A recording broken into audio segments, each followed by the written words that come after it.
I am Air Force Major Ethan Cole, 33 years old. After nearly 14 years of service, 7 deployments, and a commendation medal, I was about to be promoted to Lieutenant Colonel. The promotion ceremony was held right on the tarmac at Ellington Air Force Base, under the scorching Houston sun. My squadron was lined up smartly. The commanding officer was reading aloud the appointment order, and I stood tall, in immaculate uniform, feeling proud. I had prepared for this moment my entire career. And then, the large glass doors at the end of the airfield opened. A flurry of footsteps echoed through the dead silence. I turned my head and saw my brother, Marcus, charging towards me. His face fuming. He wasn't in uniform, had no base access pass, and clearly shouldn't have been there. But before I could speak, his hand swung up and slapped me with a force that knocked both my hat and glasses to the ground. The impact reverberated among the helicopters parked nearby, among dozens of stunned eyes of officers and comrades. I didn't move, not because I was tough, but because of the shock. Not from the slap, but from the humiliation. In front of so many people, my brother had just turned the proudest day of my life into a farce. Marcus yelled, his voice heavy with anger and hurt. "You think you're so great, Ethan? You knew he was coming, and you didn't say anything to me? You let me look like an idiot right there at that party." I hadn't even had time to figure out who he was when, from behind the formation, a deep voice cut through the air like a knife. "Touch my officer again, and I will personally escort you off this base." Everyone turned. Colonel Nathaniel Rhodes, commander of the Southern Regional Task Force, stood in the middle of the tarmac, sunlight glinting off his sunglasses, his face as cold as steel. I had never spoken to him personally for more than a few sentences in my life, but at that moment, he looked straight at Marcus and spoke slowly, as if each word was a judgment. "You just struck a field-grade officer during a formal military ceremony on federal territory. I don't care who you are." Marcus flinched but still screamed, "He's my brother. I have a right to know." Rhodes took a step forward. "And he is Lieutenant Colonel Ethan Cole. And if you want to stand on this ground for another 5 minutes, I suggest you stop." I turned to look at my commanding officer, the man who had publicly defended me, putting his reputation at the greatest risk of his career, siding with me in front of the entire military. I didn't know why he did it, but I understood one thing. This had gone beyond family matters. The ceremony was canceled. No one dared to speak. My comrades dispersed as if a bomb had just exploded.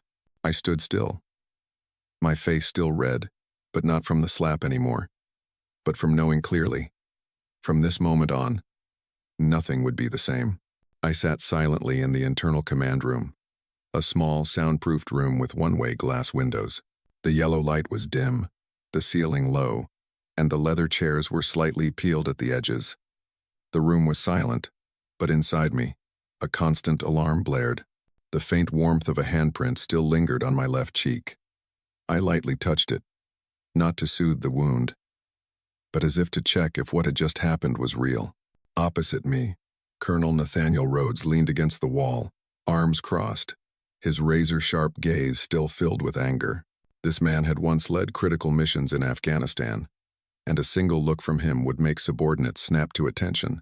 But now, he was silent. A kind of silence that made me feel like a fresh recruit who had just spilled coffee on the tactical map. A gentle knock echoed. Lieutenant Wilson entered, stood at attention, and quickly said, "Marcus Cole has been escorted out of the command area. Security confirmed he gained access with a visitor's pass, issued by Trevor Ellis." I blinked. The name was familiar, but not friendly. Trevor, Marcus's ex-boyfriend, and also a senior technical specialist for the satellite information system. A capable person, but very good at manipulation. Rhodes's voice deepened. "Trevor Ellis has no authority to issue access cards for the tarmac area. This will be reported to Air Force Security and the Department of Defense. But not right now." He sat down opposite me, placing his hands on the table as if trying to convey stability. "I'm not asking why your personal issue erupted during the promotion ceremony. I don't need to know who is a boyfriend, who is an ex, or who is a brother, but I need you to understand this, Ethan. This is no longer a family matter. This is a serious violation in a Class A military zone, and you are at the center of it. I nodded slightly. It felt like being in an internal security interrogation room. I understand, Colonel. But I had no involvement with Marcus being here today. I had no idea he was coming. I didn't even know he, Trevor, was still in contact with him. Rhodes frowned. He sent invitations to both of you, for some occasion? I slowly exhaled, looking down at my hands. Last week, Trevor hosted a private workshop at the headquarters of the private satellite company he consults for. I was invited as a military expert on integrated communications. I went, thinking it was a closed professional event. I didn't expect that he also invited Marcus. I paused. The image of that workshop flashed in my mind. Marcus walking in with a fake smile, and his stunned eyes when he saw me standing next to Trevor, shaking hands formally. At that moment, I said nothing, and that was what ignited it. My brother thought I deliberately hid it, that I sided with Trevor. I said, my voice fading. Rhodes nodded slowly, then stood up and walked around the room. There are things, Ethan, that even unspoken, create betrayal, and for those whose emotions govern their reason, imagined betrayal is worse than real betrayal. I looked up, staring at him. You think I should have called Marcus before the ceremony? Explained, even when I didn't know what he would do? He was silent for a moment, then replied, I think you acted correctly, as an officer, but you forgot that being a brother, sometimes, requires more emotion than discipline. The door opened again. Lieutenant Wilson returned, this time accompanied by someone I didn't expect to see. My mother. She wore a white shirt and dark skirt, still holding her purse as if she was on her way to the market, and got caught in a storm. Ethan. Her voice trembled. Marcus said, you let him be humiliated. I sprang to my feet, looking her directly in the eye. I didn't invite him. I didn't contact Trevor. I just did my part as an officer, and for the first time in my life, I didn't carry other people's emotions for them. The air seemed to thicken. Rhodes remained silent, walking out of the room, leaving just my mother and me with only the ticking of the wall clock. She looked at me, tears welling in her eyes. I didn't know things would turn out this way. I sighed, my voice slow and deep. It took me 10 years to get to where I am today. Just a few seconds to be made a fool of in front of my subordinates. But perhaps what hurts more is, I didn't see anyone in the family call to ask if I was okay. They only asked why Marcus was upset. She choked back words. I said nothing more. I just stood there. For the first time, not apologizing, not explaining, not retreating. I knew Rhodes was listening through the camera, but I didn't care. This time I chose to stand still. In the storm, that evening, the base was no longer as noisy as during the day. The wind from Galveston Bay blew gently through the command buildings, carrying a faint scent of salt and the familiar smell of machine oil. I thought after that chaotic day I would be left alone for a while. But no. At 9:17 p.m., the internal phone rang, the duty officer's voice. Lieutenant Colonel Ethan Cole, Colonel Rhodes requests your immediate presence at the Regional Strategy Room, 3rd floor. Casual attire but serious. No reason. No choice. I changed into simple business casual clothes. A dark blue shirt, khaki pants, and the leather shoes that had seen me through 3 deployments. Neat, understated. The less reminder of the failed promotion ceremony, the better. When I entered the room, Rhodes was standing alone by the large glass window overlooking the tarmac. His shadow stretched long on the light-colored tiled floor. In his hand was a cup of black coffee, no sugar, the kind old military men still prefer. No subordinates, no papers. Just him and me. Sit down, he said. Without turning, I sat in the leather chair opposite the conference table, trying to keep my back straight. No one summons an officer in the middle of the night just for small talk.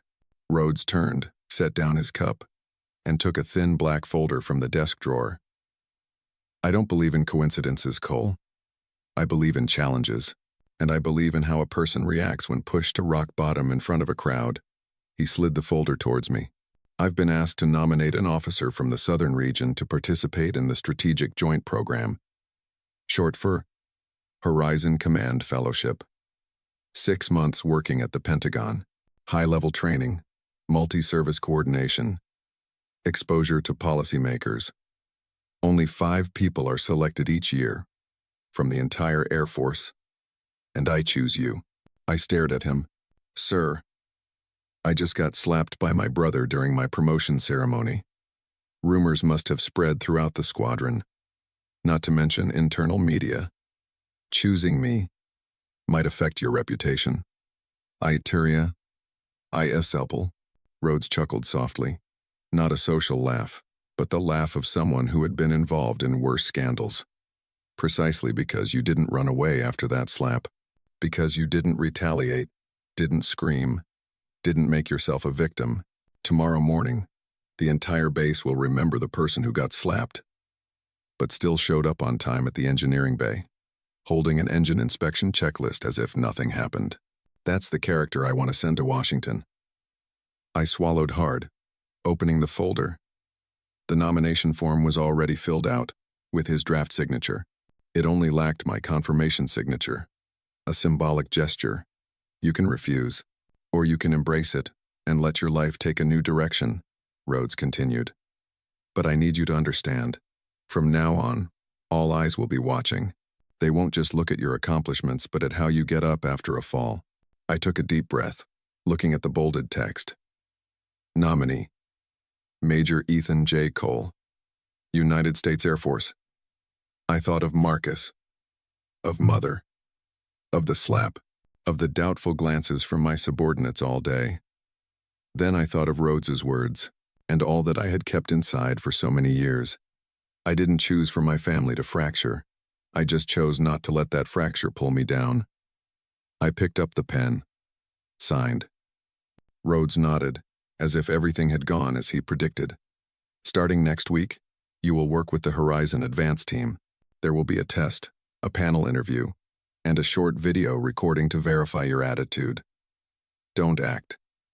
They want to see the real person behind the uniform. I stood up, saluting correctly. I won't disappoint you, Colonel. Rhodes shook his head. I know. One more thing. I stopped as he pulled a small navy blue leather box from the drawer. He handed it to me. This is a Strike Wing 9 coin. Usually only given to officers after a special operation. I've never given one out, except in an emergency situation. But you deserve to keep it. I opened the box. Inside was a military coin. One side imprinted with the division insignia, the other engraved with a single line. Stand in the silence. No medals. No fanfare. Just a reminder that sometimes leaders don't need to shout. They just need to stand still when others run away. Monday morning, 6 o'clock. I stood alone in the small third-floor meeting room, converted into a temporary studio for the Horizon Psychological Evaluation video recording. A fixed camera was positioned opposite me, with silent white LED lights illuminating every expression below. Behind the frosted glass on the other side of the room were 3 people: an Army Brigadier General, a Joint Human Resources Director, and a civilian psychologist who had served in uniform. I was told, no uniform needed, no acting needed. Just speak the truth. They wanted to know who I was, not what I could do. I wore a white shirt with sleeves rolled up, black khaki pants, and my old Seiko watch inherited from my father. In my pocket, I still carried the Stand in the Silence coin that Colonel Rhodes had given me. As a quiet but powerful reminder, the interview began. A middle-aged baritone voice, clearly the Brigadier General's, resonated through the speaker. Major Cole, thank you for coming. We want to start with a simple but important question. What was the most difficult leadership moment in your career? I didn't need to think long. I didn't choose the Palawan campaign where I evacuated 6 people under enemy fire. Didn't choose the night I got disoriented in a vortex while flying an emergency transport. I chose the slap. Last week, during my promotion ceremony, I began, my voice calm. My brother unexpectedly showed up and slapped me in front of the entire squadron. I looked up at the camera. Everyone saw it. My commanding officer, my subordinates. At that very moment, I knew I had a few choices: react, evade, or stand still. And I stood still. The room was completely silent. I continued. In the military, we are trained to control situations, to lead under pressure. But no one tells us what to do when humiliated by a family member right in front of the team we lead. I didn't answer. I didn't argue. I didn't chase after him to explain. Instead, I turned back, stood at attention, and listened to my commanding officer cancel the ceremony. I saluted and returned to my position, not because I was weak, but because I knew the next day would be the real test of my character. And sure enough, the next morning, I walked into the maintenance bay as usual.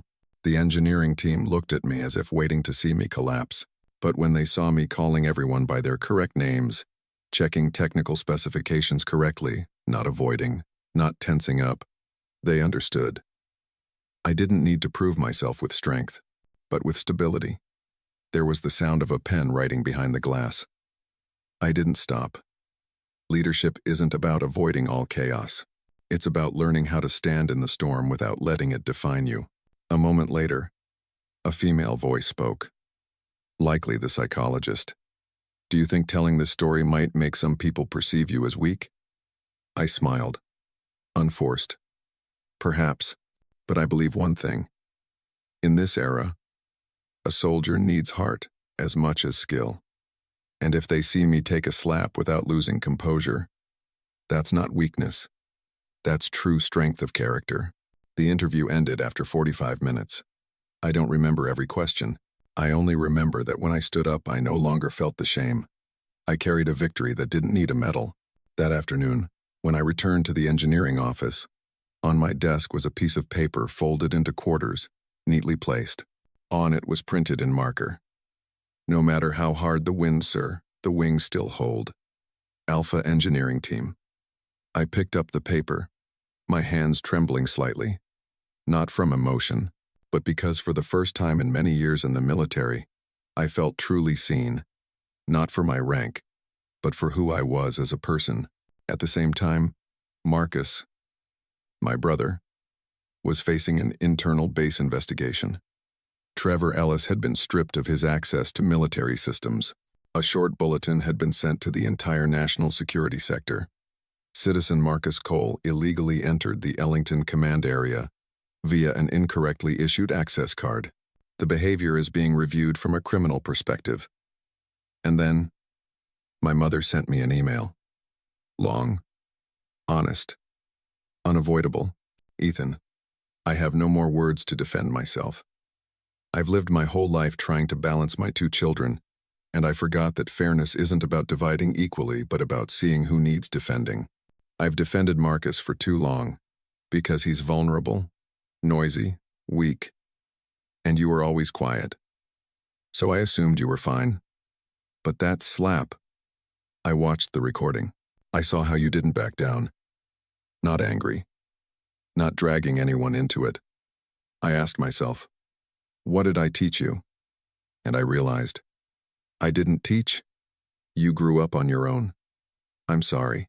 And if you allow, I want to start over. I read the letter 3 times. The 4th time, I turned off the screen, not replying immediately. Not out of anger, but because I needed time to see. Was I ready to open myself up to those who had turned their backs on me when I needed them most? 3 days after the interview, I received a 1-line email from Colonel Rhodes's office. Room 12, D, 15 o'clock. No uniform. No exaggeration. Attached was a PDF file with the logo of the Strategic Command. Selection Announcement, Horizon Command Fellowship. I opened the file. My eyes stopped at the bolded line. Selected candidate. Major Ethan J. Cole, Recommended without reservation? I didn't smile immediately. I sat silently, my hand still on the mouse on the screen. Not because I wasn't happy, but because for the first time, I didn't have to strive to prove myself worthy anymore. I had been chosen for who I was, with the slap, with the silence, with all my imperfections. 1458, room 12, D. I knocked. The door opened. The person sitting in the room wasn't Rhodes. It was Marcus. I froze. He wore a dark shirt, visibly thinner. His eyes no longer held the anger of that day. In front of him was a large yellow envelope. He didn't stand up, didn't rush to explain, just softly said, "Sit down. Today, there will be no slap." I pulled out a chair and sat down. Between us was a gap of exactly one wooden table. But in reality, the distance had been much longer for many years. Marcus spoke first. They gave me one chance to come to the base, with supervision, to apologize feels late, but I didn't come to ask for forgiveness, just to acknowledge. I remained silent. I was jealous of you, Ethan. Saying it sounds childish, but it's been eating at me since I was a kid. You were always calm, capable, trusted, while I kept going astray. Then when Trevor invited you to the workshop, I thought you deliberately took the person who once loved me. Actually, Trevor just wanted to use both of us as political pawns. I took a deep breath, keeping my voice calm. I didn't come to win anyone over, Marcus. I came for work. And you slapped me, not because I did anything wrong, but because you couldn't control yourself. Marcus nodded, like someone who had just admitted defeat to himself. He pushed the envelope towards me. This is Dad's letter. Written before he passed away. Dad asked Mom to give it to you after you got promoted. But she kept it because she was afraid of my reaction. I looked at the envelope, Dad's handwriting. Straight, neat, full of discipline. My heart tightened. Marcus stood up. I won't ask for your forgiveness, but if one day you agree to have dinner with Mom and me, just text. No old stories, just family. Because I don't want to lose the only person in our family who still maintains their dignity. I destroyed my own honor. But you did what I never could. You maintained it even when you were knocked down in front of everyone. He turned and left the room. No goodbye, no bow. But I knew that was the first time he truly bowed in his heart. That evening I opened the letter. In the simple desk lamplight in the officer's dorm, I read each line as if devouring fragments of memory. Ethan, if you are reading this letter, it means you have gone further than I ever did. And that makes me prouder than any medal I ever wore. I know you always lived under the shadow of being an example of perfection, but what I admire is not your rank, but how you never let hatred define who you are. Hold on to that. Don't let victory turn you bitter. And don't let anyone, even blood relatives, pull you off the path you chose with your heart and discipline. I always believed you would be the one to hold the landmark in the storm. Love you, Dad. I folded the letter, placing it next to the stand in the silence coin. For the first time in years, I didn't feel like running. Didn't have to prove anything. Didn't have to brace myself anymore. I just needed to keep standing, firm and true. Washington, D.C. The first month of the Horizon Command Fellowship program flew by faster than I expected. The schedule was packed. Joint defense strategy, macro-level policy models, dialogues with legislators. But the biggest lesson didn't come from books. It came from people. I used to think I was a good soldier. Now I was learning to become a leader deep enough to understand the unspoken fears of others.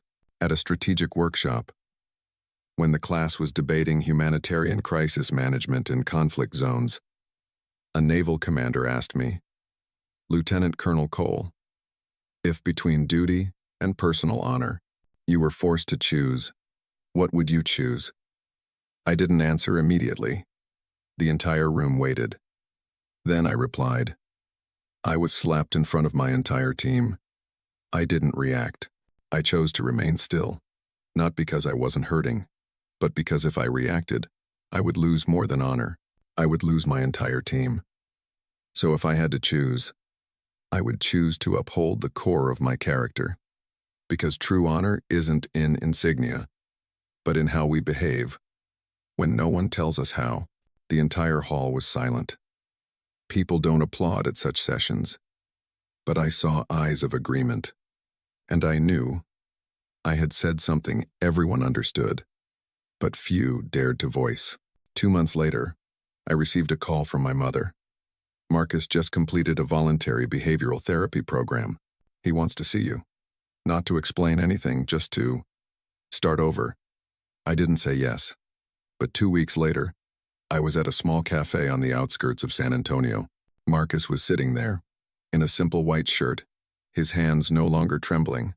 We talked. About Dad, about Mom, about Trevor, about the years when both of us thought we were the disadvantaged ones. Marcus finally uttered an apology. Not rushed, not emotional, but sincere. I didn't say I forgive you. I just asked, do you want to start over? Not as the perfect brother, but as a true brother? He nodded. And I didn't turn away anymore. A year later, I was transferred to the Pentagon, the Joint Military Strategy Room. At the first meeting, Colonel Rhodes was among the observers. As I stepped onto the podium to present a coordinated operational strategy between the Air Force and civilian aid agencies, I saw him nod subtly. This time, no one slapped me, and no one needed to applaud, because I knew one thing clearly. I had walked through the storm and still kept myself. And if anyone needed someone to trust, I wouldn't shout, wouldn't act strong. I would just stand there, silently, but firmly.